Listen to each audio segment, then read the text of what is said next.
I Am Stylin, Adventures in Pop Culture, is brought to you by stylinonline.com.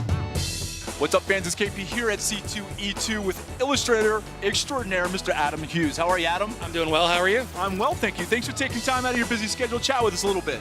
The first guy in line for C2E2 came specifically to meet you. Who are you trying to get to today? Adam Hughes. So I'm really excited to meet Adam. I was wondering, as an artist, how does that feel to hear? It's a giant bag of pressure. Yeah. It is just 10 tons of pressure sitting on your shoulders. He ended up being really cool, but you never want to disappoint somebody that's been waiting in line for you. And I learned early on in my career, the late great Dave Stevens, creator of The Rocketeer, who was like one of my heroes when I was first starting as an artist. And I met him at my very first convention as a pro in 1988.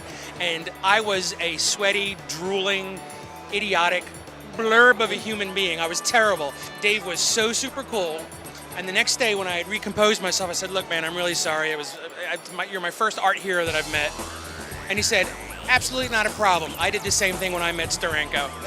And I was like, oh, it's circle of life. So it's not just you. It's not just me. Penthouse to PlayStation and Lord, almost everything in between, right? How does one artist get so much different work?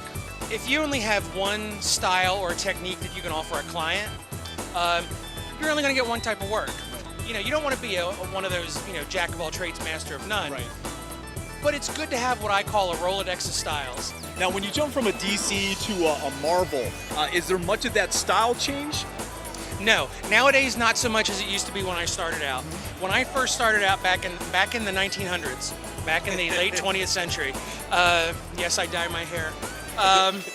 There were house styles. Right. There was like the Marvel style, the DC style, and we've really grown away from that. The more we've gotten into global comics, anime from Japan, comic albums from Europe, we're getting a more universal palette to our art style. So nowadays, no. If you had talked to me 20 years ago, I would have said yes, definitely. Right, so how about when you go to a Star Wars, to a Spider-Man, to a Superman? Again, three very different properties.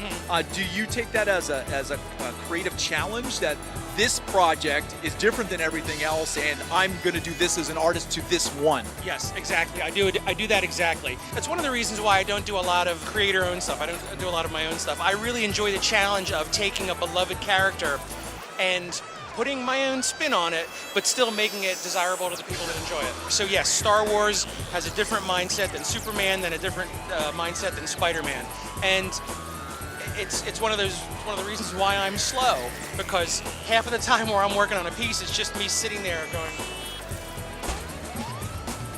Right, now, a lot of those characters that you've worked on have been female characters. Yes. It's really funny, if I draw a superheroine with like a really buxom build, some people will go really like, oh wow, why did you over-exaggerate that body part? And I'll go, where were you when I was drawing giant muscles on Superman last month? Right. Yes, there's a different mindset when you do the female characters, because I'm not a fan of bimbos. I like strong female characters that are gorgeous, but I like it when there's a character that you can see in their eyes that there's a personality. And that's the challenge, because I can do that really easy with a guy. There aren't as many lines you are in danger of crossing doing that with a male character. With a female character, you can go into bad territory very quickly, so it does require a bit more finesse. I'm interested in what you're a fan of. I'm a fan of stuff I can't do. It's when I look at something like, and my particular favorites these days, like Hellboy, League of Extraordinary Gentlemen. When I look at that and I go, oh my goodness gracious, I wish I'd come up with that. That is so brilliant. Anytime that I'm wowed or amazed, and I'm pretty damn jaded at this point, that's what I'm a fan of. It was a pleasure to finally meet you. Big fan of your work, and thanks for taking the time. Thank you very much. Glad to be here. More to come. Mr. Adam Hughes here at C2E2. I'm KP. I am Stylin in Chicago. StylinOnline.com.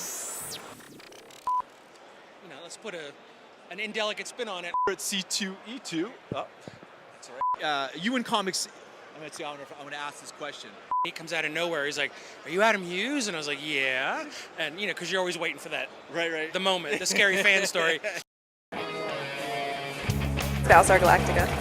Batman. Serenity. What was that? Highlander. The Empire Strikes Back. Doctor Who.